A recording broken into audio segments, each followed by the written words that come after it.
सगळ्यांना जय ज्योती, जय सावित्री. सावित्रीच्या लेकीनं पावसाळा सुरू झाला आहे नुकताच आणि हिरवीगार झाडं बहरलेली आहे. हिरवी हिरवी पानं अगदी सुंदर दिसतात.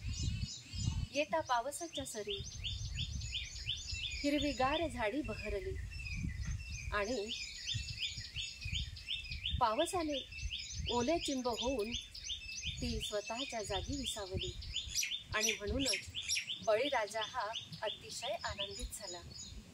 त्याने रुजवलेलं एक एक बीज अंकुरायला लागलं.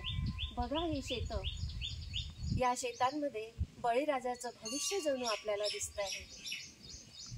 आणि असंच हा निसर्ग आपल्याला साथ देत राहू आणि त्यासाठी वृक्षांची आपल्याला साथ मिळो.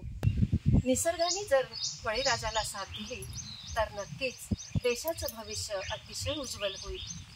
आणि म्हणूनच सर्व सखींना या पावसाळ्यामध्ये झाडे लावावी आणि झाडे ती जगवा, हे फार महत्त्वाचं आहे. म्हणून सर्वांना आवाहन, लावा जागोजागी झाडे आणि जगवा तिची मुळे. जय ज्योती, जय सावित्री.